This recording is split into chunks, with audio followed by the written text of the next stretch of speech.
the WHO recommendations and specifically the Family Planning Global Handbook for Providers, the 2022 version, which is actually the 4th edition that we have. I will switch off my video because my internet is a bit unstable, and just leave my microphone on. So WHO has certain family planning guidelines that were actually developed in the late 1990s. That is when the move started to develop the WHO family planning guidelines so that people could be informed on the safety of contraception and also on how to provide specific contraceptive methods. In this normative guidance, we have what we call the 4 cornerstones, and these are the medical eligibility criteria. We have the selected practice recommendations. We have the Family Planning Global Handbook, and we have the Family Planning Decision-Making Tool. These 4 are the main 4 documents that we provide from WHO to guide family planning programs. When we look at the medical eligibility criteria, the medical eligibility criteria is now in its 5th edition, and we are working now to update it to the 6th edition, most likely by the middle of next year, 2024. It provides recommendations on over 2,000 recommendations on eligibility for 26 methods of contraception.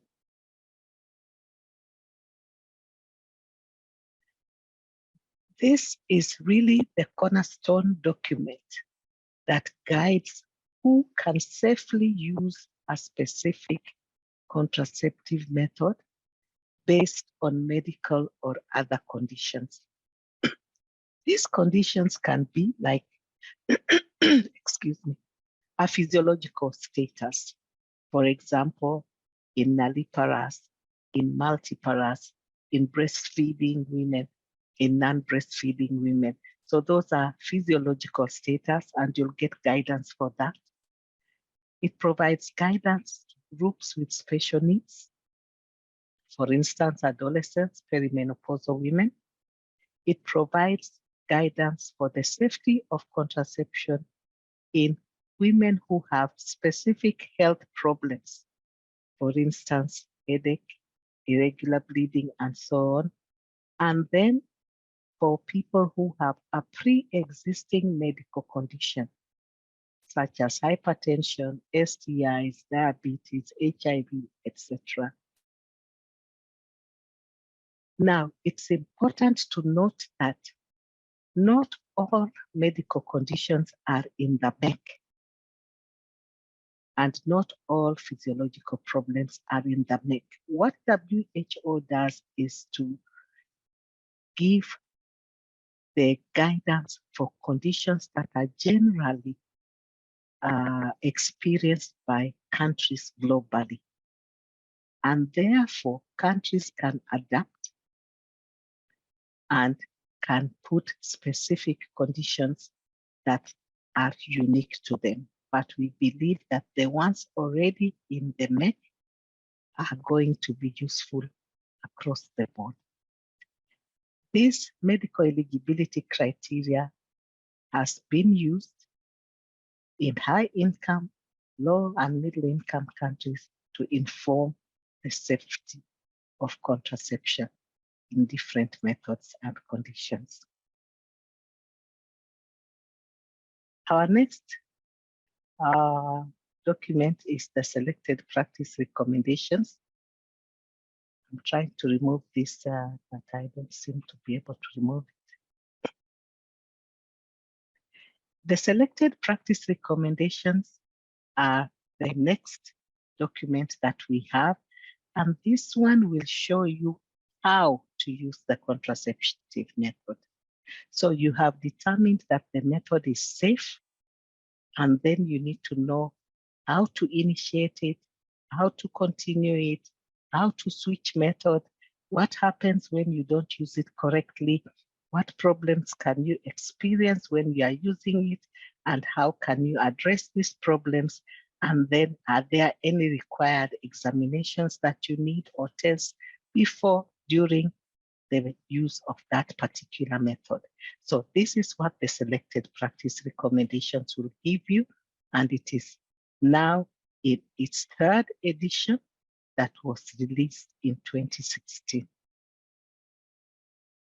We then come to the subject of today, which is the Family Planning Global Handbook, which we now have the 2022 update. So when you go to the website, please download the 2022 update, not 2018 or 2016 or whatever. The first edition was published in 2007, and we are now in the fourth edition of the Global Handbook. Currently, it is available in 14 languages, but the 2022 version is only available in English. We are now in the process of translating it to French, Spanish, and other languages. How is it arranged? Each method chapter will have a general description of the method, including the effectiveness of the method. You'll get it right at the beginning of the chapter, a summary of that method, a summary of the side effects, the benefits and risks. You will get the medical eligibility criteria for the method. You'll get considerations for women living with HIV, how to provide the method, and any key facts to take note of. Then we normally have frequently asked questions on that method that will be in each chapter. Now, the thing about the handbook is that the handbook is meant for health service providers. The medical eligibility criteria and the selected practice recommendation are meant for managers, academia, and researchers, and so on. All that information has now been synthesized for the health service provider into the Family Planning Global Handbook. So just remember, this is a very well written, very well designed book that will help you as a service provider to be able to provide different contraceptive methods. It is based on the medical eligibility criteria and the selected practice recommendations, and it is updated in line with the updates of the medical eligibility criteria and the selected practice recommendation. The only thing about the 2022 edition is this one has quite a number of updates, because as you can see, we last updated the MEC and the SPR some years back. And so a lot of the new recommendations are already in this handbook while awaiting to be updated in the new MEC revision. So what is new in the 2022 edition of the Family Planning Global Handbook? As I said, the 2022 edition of the handbook has new chapters. There are new chapters in the handbook, and there's a new chapter on family planning for adolescents and women at high risk of HIV. So you'll find a whole new chapter on that. And there is also a new chapter on family planning or contraception service delivery during epidemics. These are completely new chapters in this edition. There are also several new recommendations in this edition based on interim guidance that WHO has provided while waiting for the complete update of the MEC and SPR. So one of the new recommendations that you'll find is that breastfeeding women can start or can initiate progestin-only pills or implants at any time postpartum. And Dr. Meera will be showing you the postpartum family planning compendium that will show you the methods that you can initiate immediately after delivery if you are breastfeeding, and the ones that you can't and when you can safely initiate. We also have new recommendations on when to start a regular contraceptive method after taking emergency contraception pills. There have been quite a number of questions around that, and especially around ulipristal acetate and when to start regular contraception after using that for emergency contraception. And each chapter is going to have a section on that. We all know about the DMPA subcutaneous, and now we have a new recommendation on self-injection as an additional approach for clients on DMPA subcutaneous.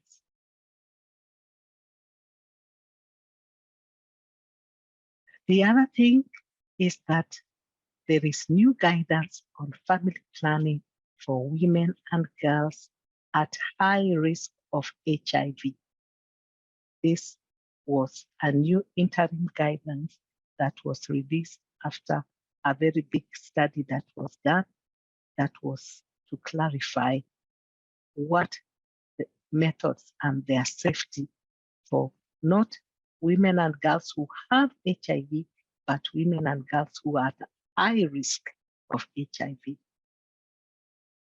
And this is the guidance that all family planning methods, with the exception of nonoxynol 9 spermicides, are safe for adolescents and women at high risk of HIV. The other thing is that the family planning visits will offer a key opportunity for you to give HIV testing and prevention. Why is nonoxynol 9 not safe? It is because it is associated with lesions, perivalval lesions and vaginal lesions that increase the transmissibility of HIV, and therefore nonoxynol 9 is category 4 for women and girls at high risk of HIV. All the other family planning methods are safe. And when we look at those family planning methods for women and girls at high risk of HIV, we all know that male and female condoms are the only methods that can prevent both HIV and STI, as well as unintended pregnancies when used correctly and consistently. So when you have a client that you consider at high risk of HIV, they should be counseled about how to prevent HIV and also screened so that you see if they can benefit from HIV pre-exposure prophylaxis or PrEP. PrEP can actually be taken safely with all family planning methods and can be safely used when breastfeeding. It's very important to test male partners for HIV as well. So how do you determine if someone is at high risk of HIV? To avoid a lot of history taking around that, there was a recommendation from UNAIDS that we used. The recommendation that stratifies by high burden settings and low and medium burden settings for HIV. High burden settings for HIV are those that have a prevalence of greater than 5%, whereas low and medium burden have a prevalence of less than or equal to 5%. So if you are dealing with high burden settings, it means that the women and girls are at higher risk of getting HIV, and therefore those recommendations we have been talking about apply to high HIV burden settings. Sexually active adolescents and women here should be offered an HIV test. If the burden is low, that is less than 5% of the population has HIV, then you have to assess risk. And once you assess risk, then you are able to give the recommendation as we have said it before. And you test those who are assessed at high risk. And I am just going to go back to my previous slide so that you can see. So when we say family planning for women and girls at high risk of HIV, or for high burden settings, these recommendations are applied across board. For low burden settings, then you are going to assess the risk of the women and girls that come, and those risks are the same as the risks for STI. So if you have someone with multiple sexual partners, a sexual partner with multiple sexual partners, a sexual partner who is already HIV positive, someone who is using unprotected sex, and all that kind of thing that we know that we use for risk assessment for HIV and STIs.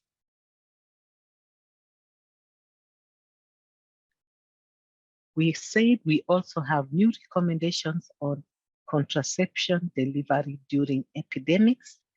This was found to be very, very important because as we saw COVID affected access, we have a lot of natural disasters, we have a lot of things going on, and it is important that contraception services continue even when there is an epidemic or an emergency, a complex humanitarian crisis. And for this, the recommendation is really to look at the contraceptive methods that can safely and effectively be self-initiated and continued with or without support from healthcare providers. And also now the use of digital health technologies and direct pharmacy access so that they can be able to access contraception during an epidemic.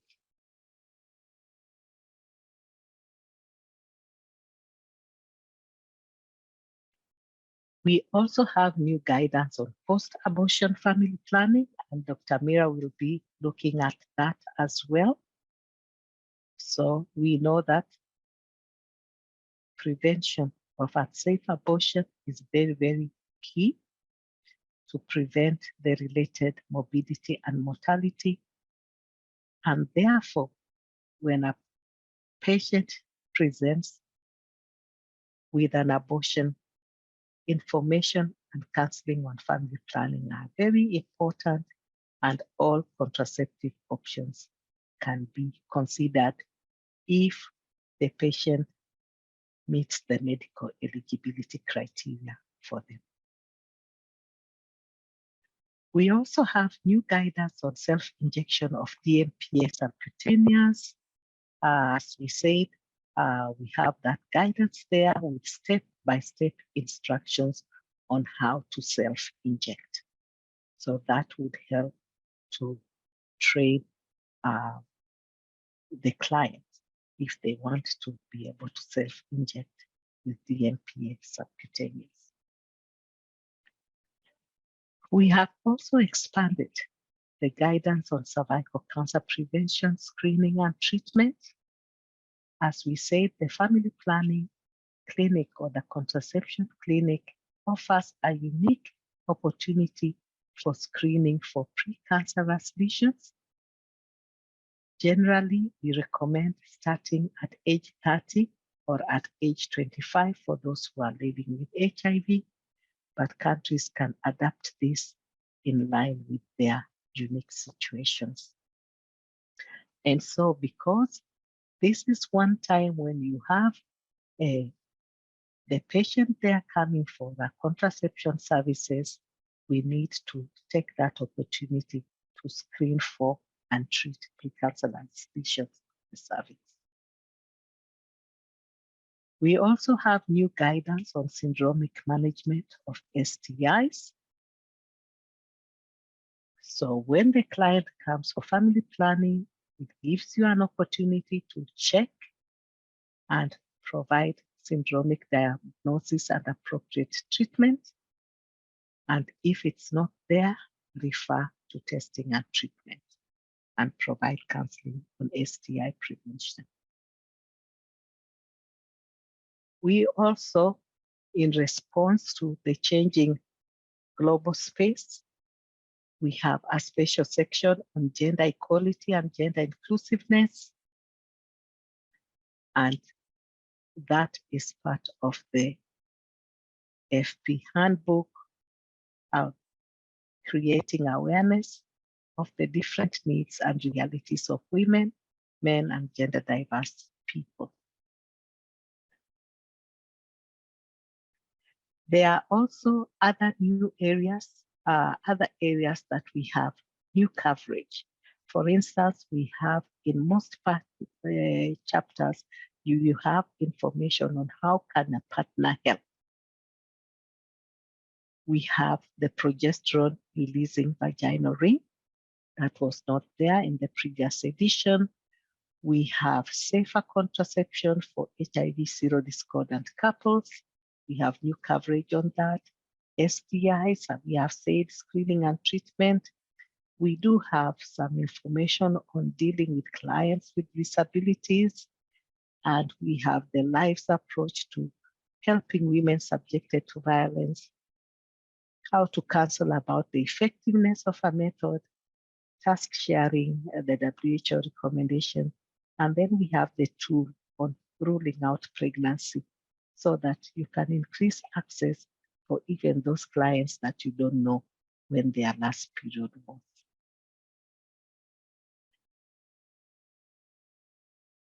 On top of that, we have expanded and updated coverage on how to insert and remove implants, levonorgestrel intrauterine devices, antenatal care, family planning, post-abortion care, infant feeding, and all these other areas, infertility, contraceptive effectiveness.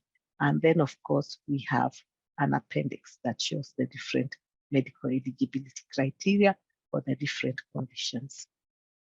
So you'll find these are some of the additional information that we have around implant, insertion and removals, and then we have this job aid that is going to show you the methods by effectiveness to enable you to select the method. So how has the handbook been used? As we said before, the handbook target audience is the health service provider. However, ministries of health have used it to update their national family planning guidelines because it's very well written, very organized, and very easy to follow. They have used it to prepare communication and advocacy materials, developing training materials and curriculum, to use it for support logic algorithms in the health information systems, and also to support introduction of additional family planning methods into national formularies. You'll realize that because at the moment the FP handbook is not updated continuously, we will always have new things and new methods that we will add on the next edition. But we are hoping that soon we will be able to change the web version into a living guideline so that we can update it automatically when we get new evidence-based recommendations that we need to add.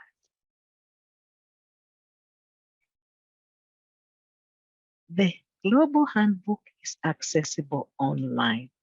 Unfortunately, we don't have it in your language, but if you go to the Global Handbook page, it will be able to show you what is there. So this is the landing page. It will tell you how many copies have been distributed. These are now the hard copies, not just the downloads. How many languages it is in, and the collaborating organizations that collaborate on this. You can explore the handbook, you can order, you can download. If you look on the landing page on the left side, it shows you all the different chapters, and you can be able to click on each of these links and get to the chapters that you want. So you can also download the individual chapters. So when you click on a chapter and you want to download that chapter, it has a specific button there that you can use to download just that chapter and not the whole document. On the web version, it will look like this, but when you will download it, it will be exactly the way it looks in the actual Global Handbook. So like I said, you'll see it will give you key points. At the beginning, you'll always get some key points and a description of the method. You can also download the full document. You can see here, if you go on the landing page, you'll see this download button. It helps you to download the full document. The previous one, which I showed you, helps you to download the specific chapter that you want. Now we have translations. The 2022 version is only available in English, and it will show you down there the translation. You will see, if you go below, you will see like in 2018, there is a Romanian translation and a Spanish translation. And if you go down, you'll see all the different translations by year. And so what is happening is that the different people try to update their translation in line with the latest version, which is the 2022 version.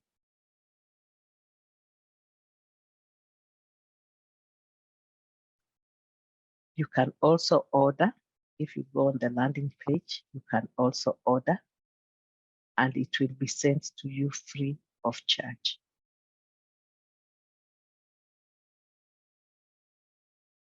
You can also order by email, because right now, the Johns Hopkins University, who is collaborating with us, is Johns Hopkins. You will be able to order from them. So you can either order via the web if you want a hard copy. If you want a soft copy, it's free. You can download it the way we have explained. And so we now come to the next app. which we were all given the QR code that we would need to download and install.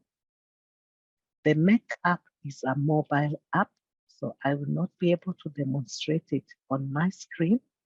It's a mobile app, but you can proceed and open your app now. When you open your app, this is your landing page.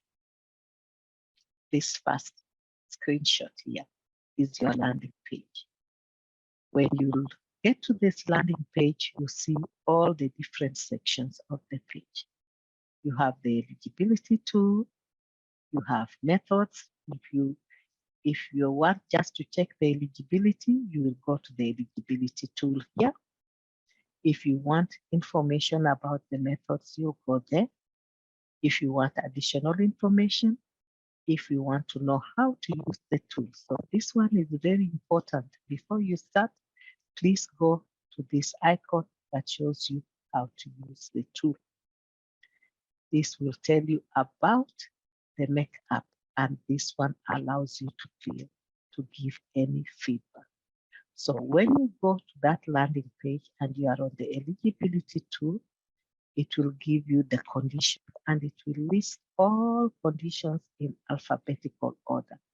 These are the conditions that are in the MEC. The conditions that are not listed here are not in the medical eligibility criteria. If you have special conditions, you would need to inform the WHO office. They will link with us and we will see if we have any information around special conditions that are not here that would help to guide you in providing contraception for that particular condition. So you'll see conditions like age, when you are using drug-drug interaction with anticonvulsants, antimicrobials, antiretrovirals, when you have benign ovarian conditions, blood pressure is not available. If you are not able to take the BP, you can check what you can do here, breast disease, and so on. So these are listed in alphabetical order. This is just an example to show you, like under conditions, you may click diabetes. You will find under diabetes, you have different subgroups. What this means is that the MEC for these subgroups is different. So if the MEC is the same, then it will not divide for you into subgroups. But if there is a difference in categorization across the different stages of the disease, you will see it divided into subgroups. So you have like diabetes, if you just have a history, if you have non-vascular disease, that is non-insulin dependent or insulin dependent, if you have these complications, if you have other vascular disease, then you can select according to what you want. It is important to note that once you select a condition, the MEC will appear here. At the bottom, you can see these numbers here. So like in this case, we have diabetes, nephropathy, retinopathy, and neuropathy. You will see that it shows you that copper IUD is category 1, which means you can safely use copper IUD. Progesterone only pills are category 2. Levonorgestrel, etonogestrel implants are category 2. Levonorgestrel IUD is category 2. So it means you can use any of these. Your best choice is the copper IUD, but if you don't have copper IUD, you can use any of these. However, you cannot use combined hormonal contraceptive and you cannot use DMPA and NET. So this is how you see, but you can see here, continue to preferences and see recommendations. So if we take like this headache, you can see the same kind of thing here. And this is when now you are combining two different things. You have headache, non-migrainous, migraine with aura, and this is the different ages at which you will have it, and it will show you the recommendation for initiation, the recommendation for continuation for some of the method. And once you do that, you can go to this icon that shows continue to preferences. When it says continue to preferences, if you click here, you land on this page. The client will tell you, I want a method that will give me regular bleeding, or I want a highly effective method, or a long-lasting one, or one that will give me STI prevention, or one that I can control. So in this case, for instance, we chose one that will offer me privacy. Privacy means it cannot be detected by the partner or by other people when in use. So when you click on these preferences, then it will land you on this page where you have that recommendation, and it will show you which one will give you privacy. So you can see copper IUD, you get privacy. The levonorgestrel IUD, you get privacy. Progesterone only pill, it doesn't give you privacy because people will see you swallowing it, and so on and so forth. So at the end of this, you can always go back to the conditions, and it will bring you back to this page. So I hope that is better in terms of how you can use the app. Remember, you have all the conditions here. The condition may be subdivided. You will see the MEC once you click on a condition. And I hope everyone is familiar with the MEC categorization.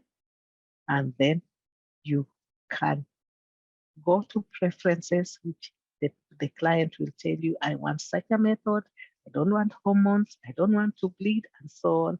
And once you click there, then it will give you these preferences, and the client can choose any of these preferences, and then it will indicate which methods are going to align with the preference of the client. When you click the icon that we said for methods, let me just show you it again. This is the second one. So we have been dealing with the eligibility tool. All this is the eligibility tool. If you click this one of methods, the second one, this is what you get. And it is going to, oops, sorry. It is going to give you additional information around each of the methods. So any of these, it will give you information about the method. In terms of effectiveness, it will give you the effectiveness of the different methods. So if you click the icon for effectiveness, then you can compare the effectiveness of the different methods, usually not with perfect use, but as used by the client. And so I hope that has been useful.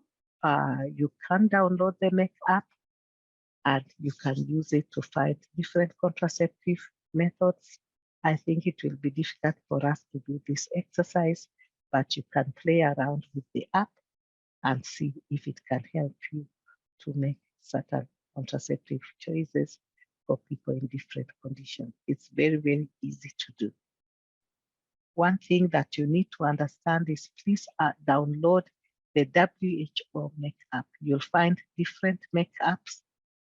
You'll find like the CDC MEC app. This one has been adapted for the US market, but the WHO MEC app is the parent. So do not download the WHO MEC Wheel app. No, not that one. You just download what is called the WHO MEC app, or Medical Eligibility Criteria app. That is the correct app that you should be able to download on your phone and to use it. Thank you.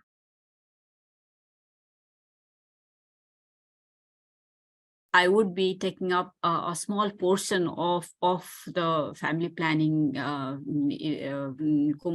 family planning area, but it is very important. So you all know I'll be talking about the recommendations on post-pregnancy family planning, and we will also be talking on the postpartum family planning compendium.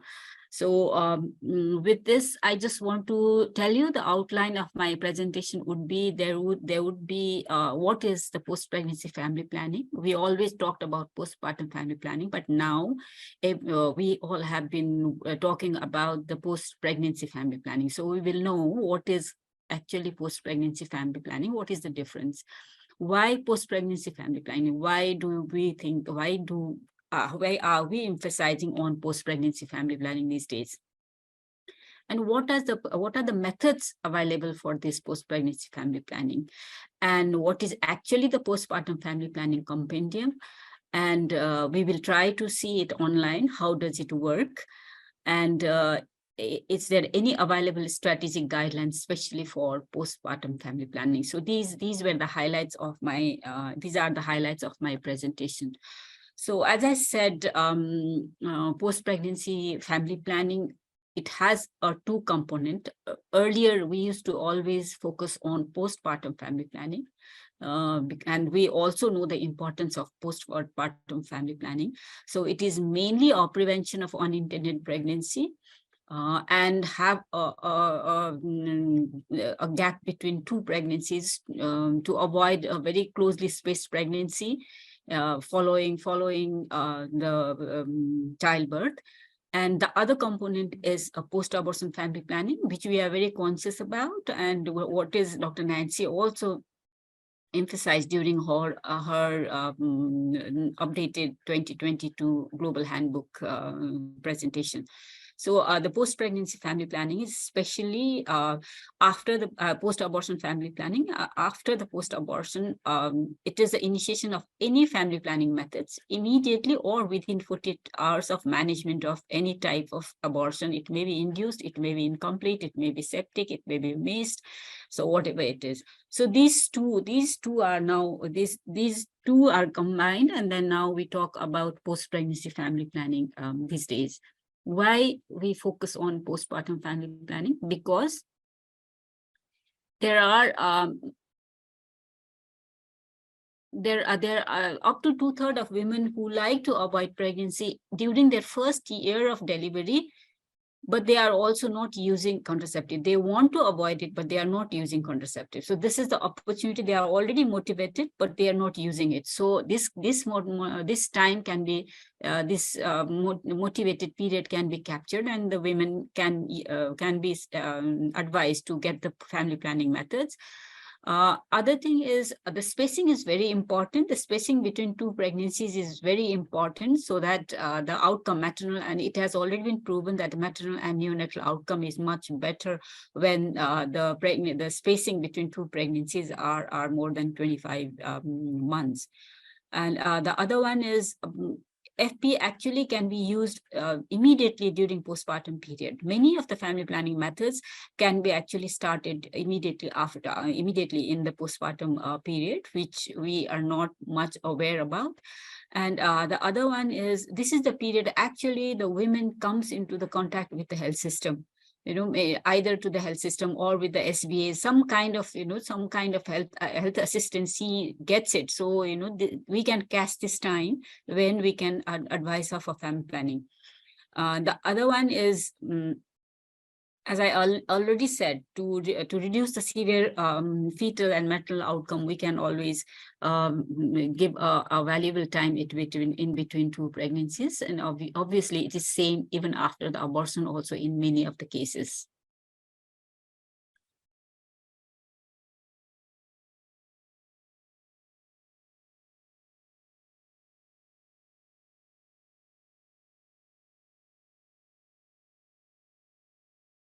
Yeah, sorry.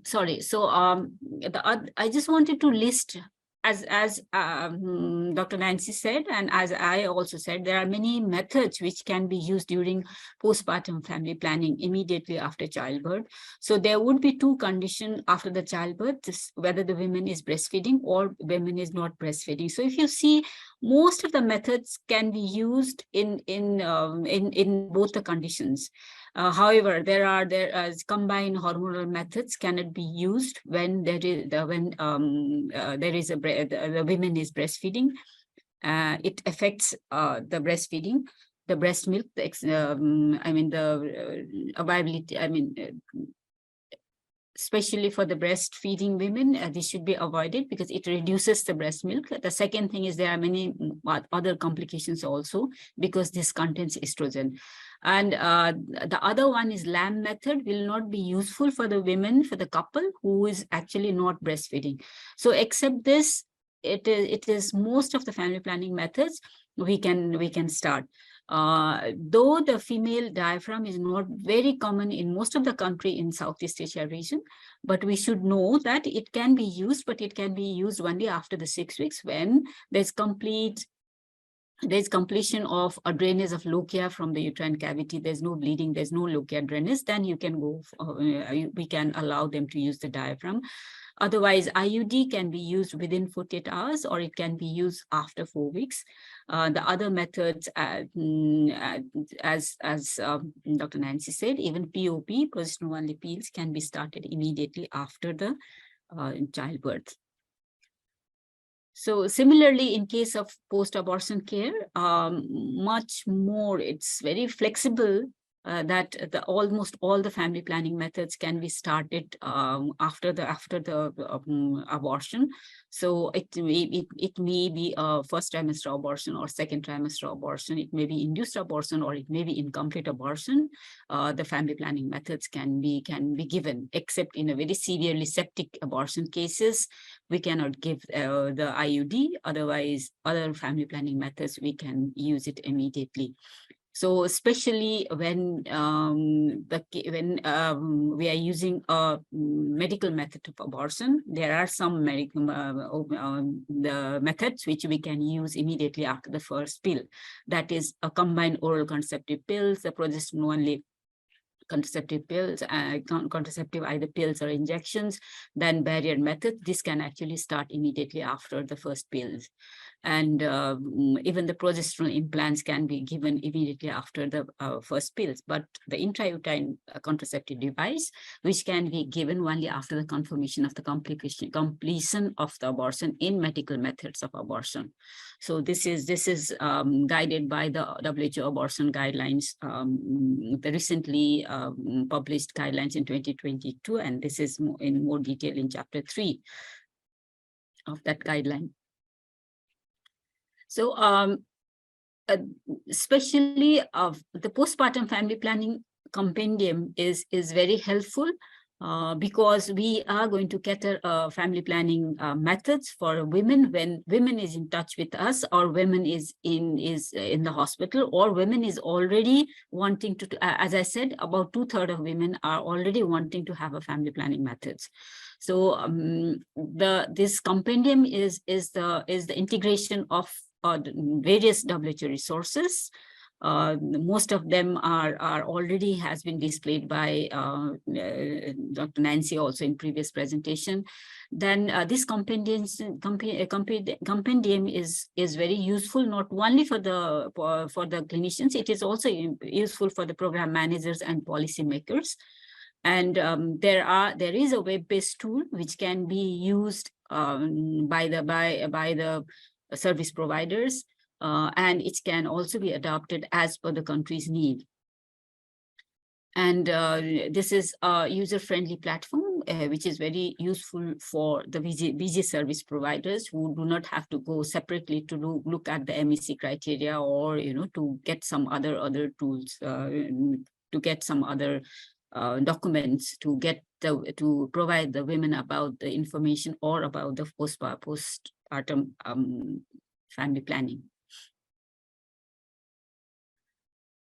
So we will be going through the online platform also. Before I do that, I've already informed you about the methods which we can give for the women during postpartum period, and what are the methods we can initiate for the breastfeeding mother, and what are the methods we cannot initiate for the breastfeeding mothers. So further to go into detail, like how we did in the MEC, how Dr. Nancy took you through the MEC. Here also, you can have a detail the platform, interacting platform, where you can know about the detail, and when you can have evidence to discuss, when you have some reference to discuss with the client. So here, let's see like how it works in this compendium. So there was a 32 years old woman who delivered healthy baby at 38 weeks of gestation in local hospital. She's breastfeeding. She has a history of hypertension, and she's interested in contraceptive implant. So now you want to check whether she's eligible for the contraceptive implant or not. So for that, what you have to do is, you can see there is a place where you see on the women's characters. So here, choose the medical conditions. So in the case history, the patient will definitely give a medical history. If doesn't, then you generally as a service provider ask her if she has any underlying medical conditions. So here, if in the choose medical condition, you would have options here, right? So you would have options here. So you will choose one of the medical condition. Then second one is, you have to see whether you check whether the patient is breastfeeding or not. So in this case, she is breastfeeding. The other thing is whether the client is already in the current medical use or not, and is there any other characteristics, like if the client is adolescent, if the client smokes. So all this information would be there in the drop-down menu. So then you have a place to look at, to put the cursor into the weeks, into the hours of delivery, whether she is within 48 hours of delivery, or 3 weeks of delivery, 4 weeks of delivery. So in the next slide, it shows now we clicked hypertension in the first at the history. She was hypertensive, she's breastfeeding, and she's within 48 hours. Then whether she was in a current medical medication or not, it was not mentioned, and any other characters, she was an adolescent. So right now if you want to see like whether this woman is okay for any methods, and you will go and click for the method, so that it will give you a detailed information about the method and about the MEC criteria too. Similarly, like if we click on contraceptive methods there, then it will give this different methods, like this woman was within 48 hours of postpartum, and we selected for contraceptive implant. So in this, then we will see what are the description of the implant, how it works, and other comments that you will get it. Similarly, you will get the categories also, So with the breastfeeding status, what are the categories? For the hypertension, what are the categories? So all these informations, categories of the family planning methods, you will get. So there are, if we go, I'll take you to the website. So this is the navigation. This is the navigation website where we can go, and we can go into the platform, and we can choose the methods. This is methods, and then see how does it work. There are only 4 set of questions at the beginning, as I said. Then after that, time, we have to set the time since the delivery. Then you have to click whatever method is in your client's mind. So you can click and see whether that method absolutely fits or not. So if that doesn't fit, then you have to go to the next, and then you see which one is the best fitted for her. So similarly, in this compendium, if you go into the platform and see, you will see many case studies there, and then you will see, you can do a lot of exercises and see before you start actually practicing on the clients.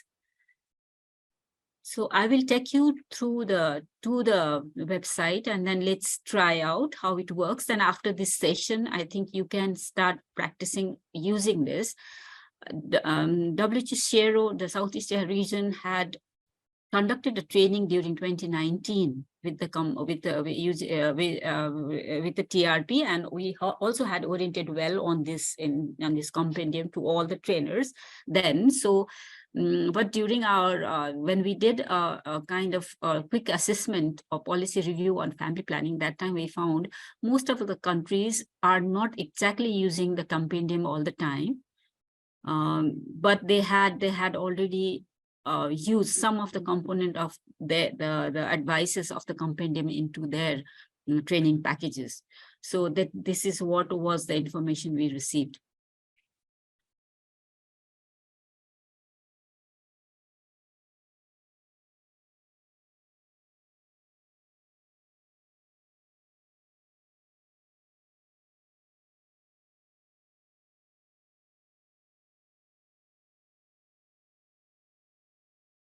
So I hope you can see this.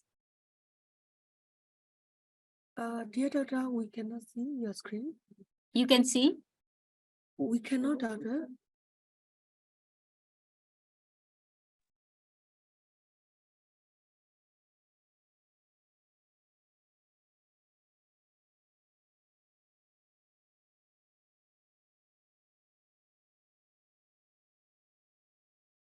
Meera, you are not sharing the screen. Yeah, I am trying to do that. Yeah. Doctor, shall we share the screen from our side? I'm trying. Let's see. I think I got it, I think. Yes, Doctor.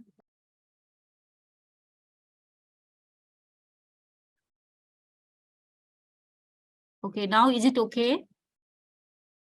Yes, Doctor, we can see your screen now. Okay. Thank you, Doctor. Okay. Thank you. Thank you so much. So this is, when you go to the website, which I had given in a slide that will be shared with you all, this is what comes as a landing page, right? So when you go in this landing page, so you will see whatever is the character, or I mean, whatever the history of your postpartum family plan, postpartum women is.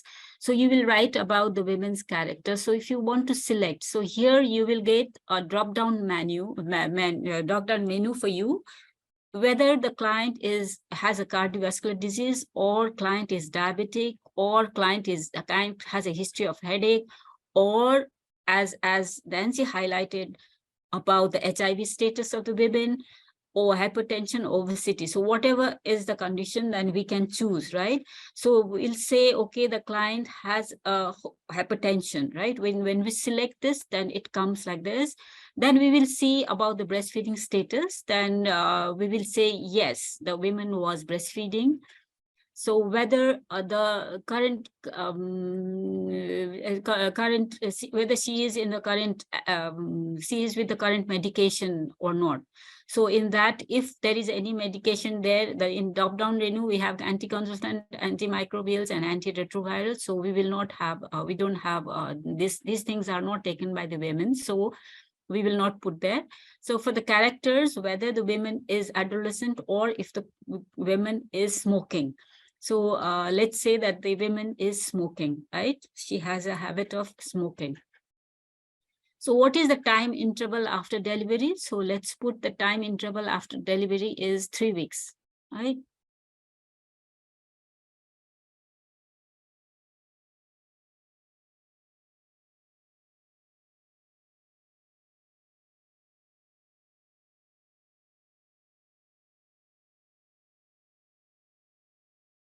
Okay, so 3 weeks. So then after that, click on the family planning method to see the recommendations. So we think like maybe for her, can we give a IUCD? We'll try and see whether we can give this patient IUCD or not. Theoretically, we know we cannot give IUCD because she's already crossed the 48 hours and she is not yet 4 weeks. So, but even then we want to check, right? So we will click on to IUCD. So when we got the IUCD, let's check on the IUCD information. So here, when we see the IUCD information,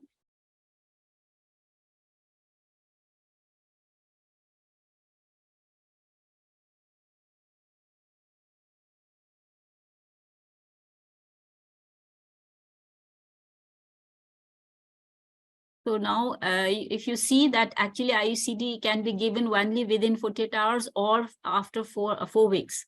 So this is actually not appropriate for her, right? So, but even then, there are some certain information given there. And here also, if you check at the breastfeeding status and categories, you can go into this detail and then you can see, right?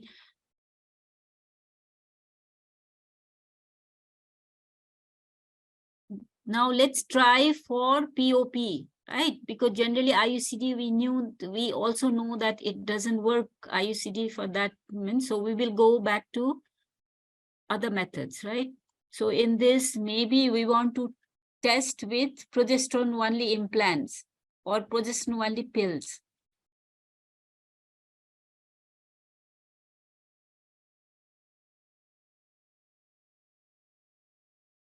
Okay, so it gives a detail, right?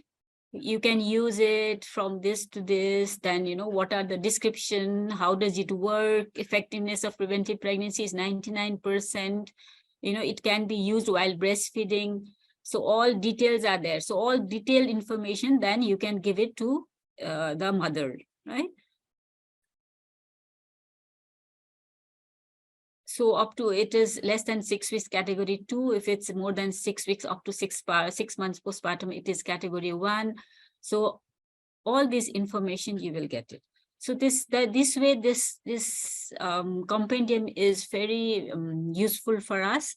So you can, now I cannot take you through because we are working on with a very less time limit. Maybe in future, Swissin can guide you all to work on this in detail, or you can start practicing. It's not difficult. You can start practicing. And this is something very useful for postpartum family planning. However, for post-abortion family planning, we haven't yet much of information, but we have started working on post-abortion family planning in detail, especially after the information that we have in the updated 2022 guideline. I think we'll have that pretty soon.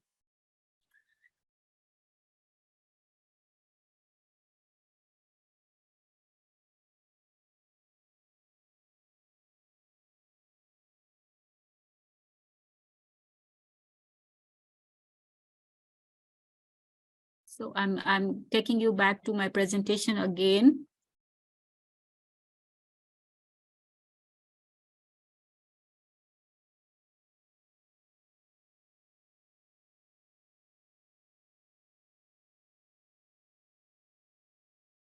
Okay, so I was here. Thank you for your time. So I will not take much time. Just to recap what was there in our postpartum compendium. It was about the family planning eligibility during postpartum time. So it had all the information in detail of this. Each methods, according to your case, you would get the information on each of the methods. So if we'll have a glimpse of look, you can start progesterone only implants from immediately after the birth. You can start IUCD immediately after the birth or after the 4 weeks. Similarly, female sterilization, you can go within 48 hours, which is called mini lap. Or you can go tubectomy, or you can do after 6 weeks of pregnancy. You can conduct female sterilization after 6 weeks of pregnancy. The progesterone only pill throughout the pregnancy, throughout the postpartum period. You can use it till she is exclusively breastfeeding. Then condoms and spermicide can be used. The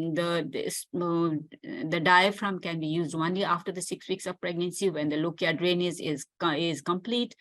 Then about the lactational amenorrhea method, up to 6 months it works. Then after that, it doesn't. The women has to switch on to some methods. Progesterone releasing vaginal ring can be used after the 4 weeks. Before that, because you would have a lochia drainage and the bleeding, this may not be useful, or this may not be comfortable. Progesterone only injection after 6 weeks. It can be a Depo-Provera. It can be self-injections of subcutaneous DMPA. Combined hormonal contraceptive can be taken only after 6 months.